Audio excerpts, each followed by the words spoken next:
obligándonos a mirar a Jesús. Quiero leer en la carta a los Hebreos, capítulo 12, desde el verso 1 hasta el verso 3. Dice el texto: por tanto, nosotros también, teniendo en derredor nuestro tan grande nube de testigos, despojémonos de todo peso y del pecado que nos asedia, y corramos con paciencia la carrera que tenemos por delante, puestos los ojos en Jesús, el autor y consumador de la fe, el cual por el gozo puesto delante de él sufrió la cruz, menospreciando el oprobio, y se sentó a la diestra del trono de Dios. Considerad a aquel que sufrió tal contradicción de pecadores contra sí mismo, para que vuestro ánimo no se canse hasta desmayar. ¿Qué es distraer? Distraer es hacer que alguien aparte su atención de lo que está haciendo o de lo que tiene que hacer. Distraer entonces es dejar de prestar atención a una cosa para hacer otra que no tenía que hacerse. Ahora bien, ¿qué puede distraer al creyente? ¿Qué puede distraer a un cristiano? El apóstol Juan lo expresó así, más o menos. No améis al mundo. Es muy explícito el apóstol Juan. No améis al mundo ni las cosas que están en el mundo.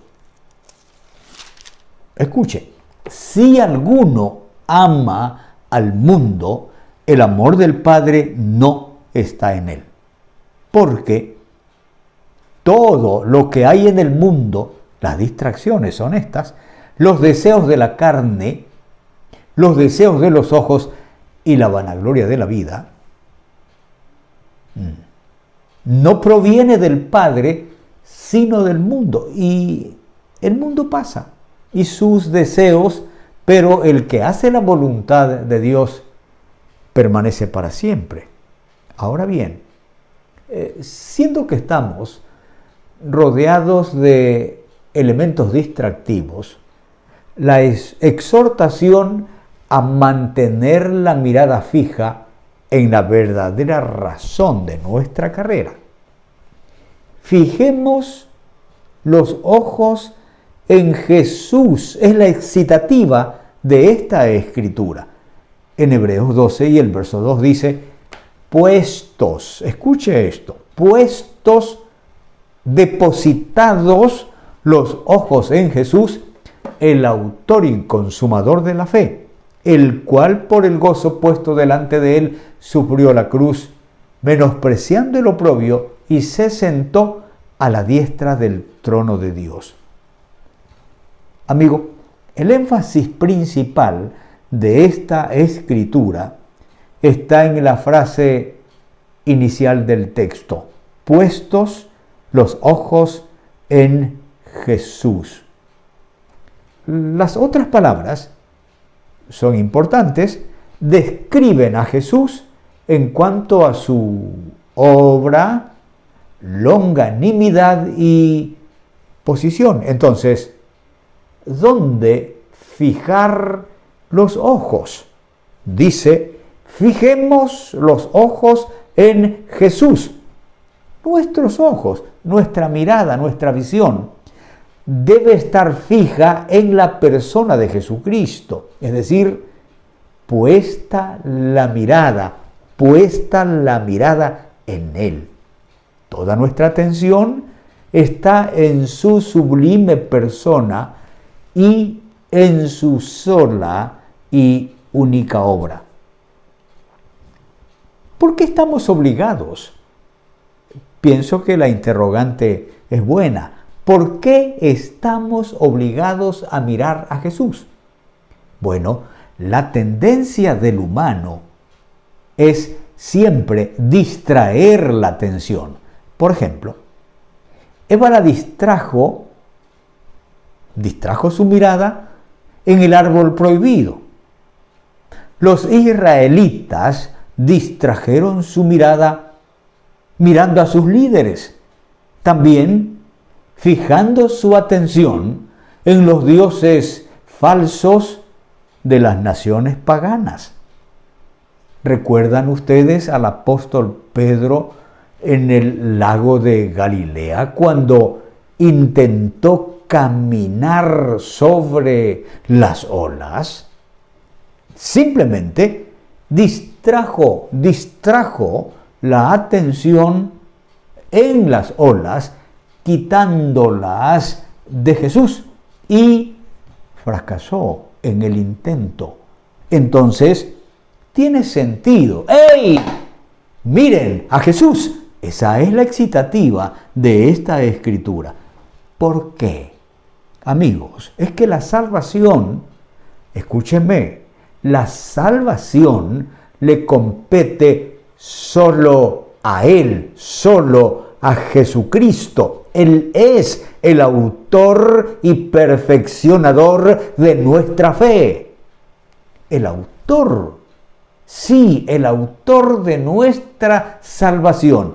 Esto dice Hebreos capítulo 2 y el verso 10. Atienda esto.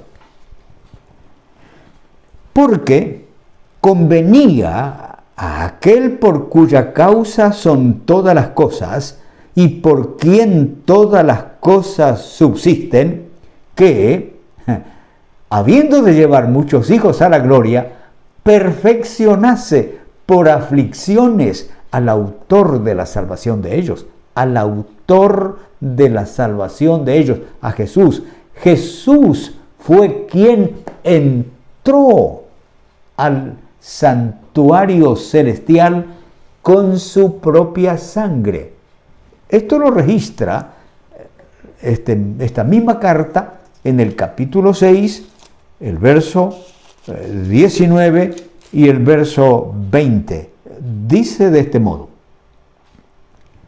la cual tenemos como segura y firme ancla del alma, y que penetra hasta dentro del velo. Atienda esto. Donde Jesús entró por nosotros como precursor, hecho sumo sacerdote para siempre, según el orden de Melquisedec. Jesús, sí, fue quien abrió el camino nuevo que nos lleva de la mano al santuario celestial. Por el camino nuevo, escuche esto, y vivo que Él nos abrió a través del velo, no del velo del templo, cuidado, dice, esto es de su carne, su cuerpo herido. Jesús es quien nos perfecciona por su sufrimiento. Esto dice Hebreos 2:12, porque el que santifica, Jesús, y los que son santificados, de uno son todos de Jesús, por lo cual no se avergüenza Jesús de llamarlos hermanos, de llamarnos a usted y a mí sus hermanos. Entonces, Jesús es el principio y el fin. Él dice allí en el libro de Apocalipsis, en el capítulo 1, el verso 8 y el verso 7, dice de esta manera. Verso 8 y verso 17, perdón.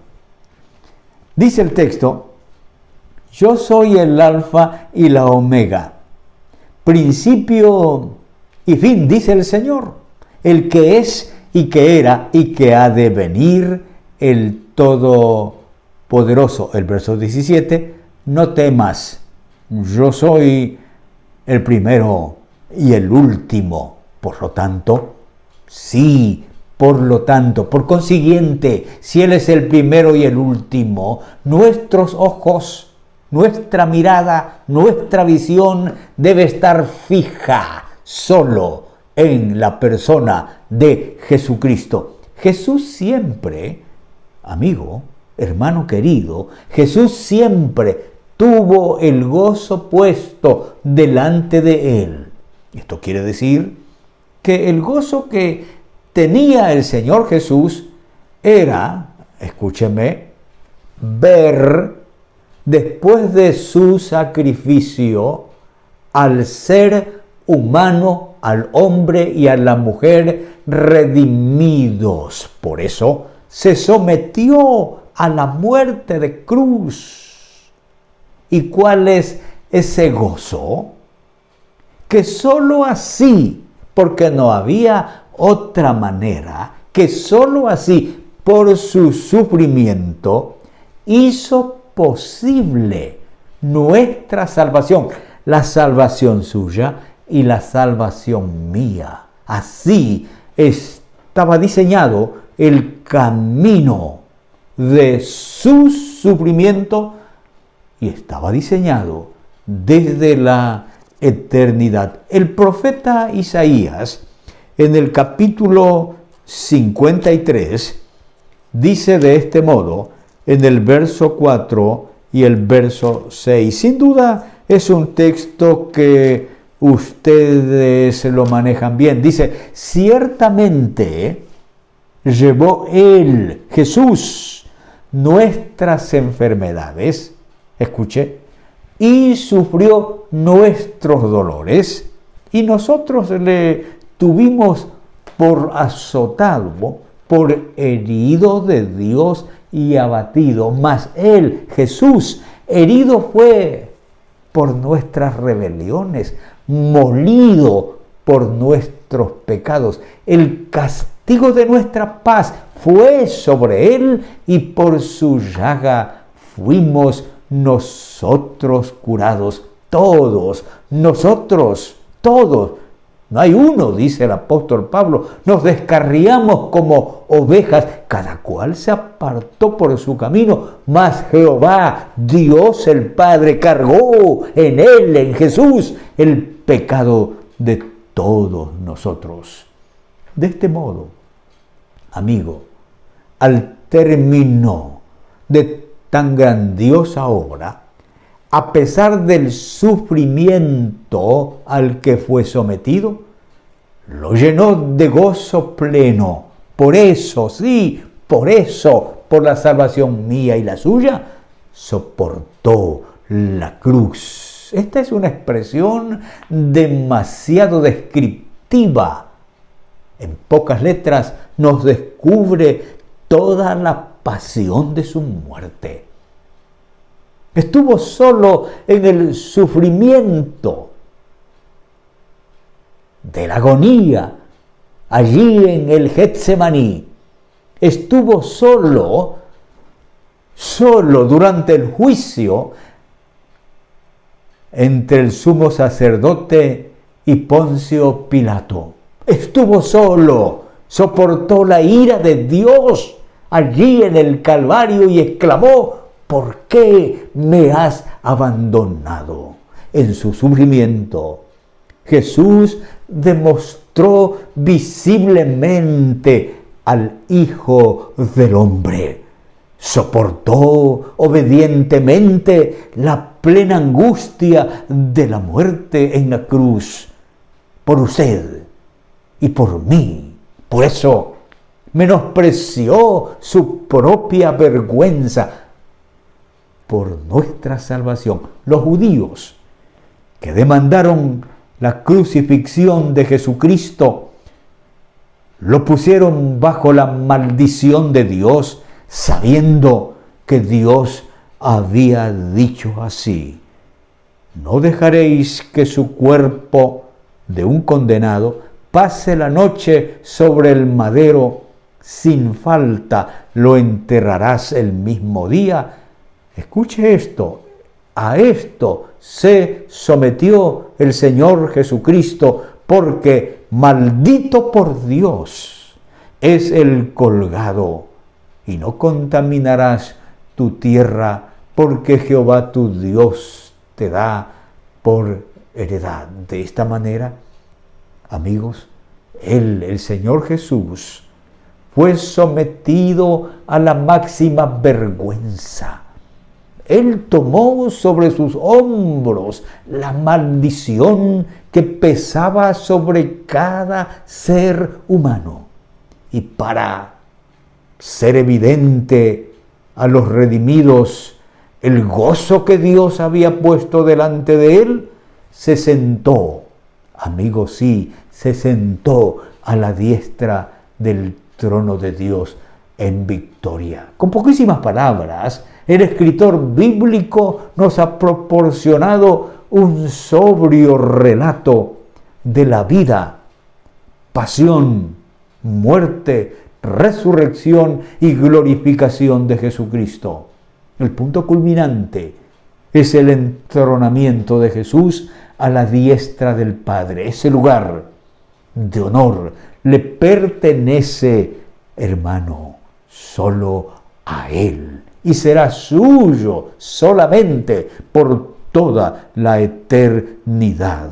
El Señor Jesús completó su tarea en la tierra, asumió su lugar en el cielo, y ahora le asegura al que cree en Él su toda suficiencia, para que no claudique, para que no se quede, para que no se canse en la carrera que le ha señalado. Nada ni nadie hará desviar la mirada del cristiano. No importando lo sinuoso o inhóspito de la ruta. Jesús siempre está allí, victorioso e invicto, con sus manos extendidas, para sostenernos y señalarnos el camino correcto. Él sufrió tanto como todos nosotros juntos. Por eso, nuestra carrera la culminaremos por su triunfo, por su victoria, por su sufrimiento. No distraigamos la mirada. No la distraiga, querido hermano. No la distraigamos. Por lo tanto, consideremos a Jesús, que sufrió tal contradicción de pecadores contra sí mismo, para que nuestro ánimo, el tuyo y el mío, no se canse hasta desmayar. ¿Se distrae tu mirada, amigo? ¿En qué? ¿O en quiénes? No quites tu mirada de la meta. Esta es la consigna de todo cristiano. Tu consigna y la mía. Puestos los ojos en Jesús, el autor y consumador de la fe, el cual por el gozo puesto delante de él sufrió la cruz, menospreciando el oprobio, y se sentó a la diestra del trono de Dios. Si tu mirada, amigo mío, no está puesta en la persona de Jesucristo, simplemente es porque Jesús está fuera de tu vida. Él personalmente quiere tener contigo una relación. Escúcheme, Él, Jesús, el que sufrió la cruz, quiere tener contigo una relación no solo de credo, sino de persona a persona. Y Él te dice personalmente en este momento: he aquí, yo estoy a la puerta y llamo. Si alguno oye mi voz y abre la puerta, entraré a él y cenaré con él y él conmigo. ¿Abrirás la puerta de tu vida? No distraigas tu mirada. ¿Dónde está puesta? ¿En las cosas mundanales? ¿Dónde está puesta? ¿En los líderes? ¿Dónde está puesta tu mirada? ¿En los que caen continuamente? Quita tu mirada de estas cosas y de estas personas y ponlas en Jesucristo. Hagamos tú y yo una oración en este momento. Dile a Dios así: amado Padre Celestial, perdóname por haber distraído mi mirada, por no haber tenido puesta fija mi atención en la persona de Jesucristo y en lo que Él hizo. Mi mirada ha estado puesta en las cosas mundanales, ha estado puesta en las personas, ha estado puesta en los líderes. Señor, yo quiero hoy volverme a ti. He oído en este momento ese llamado que me haces queriendo otra vez entrar a mi vida. Yo quiero en este momento comenzar a caminar esta ruta contigo de la mano. Por lo tanto, ven a mí, Señor, para no distraer mi mirada. Amigo, ¿hizo usted esta oración? Vamos, no retroceda, siga adelante, que Dios te bendiga.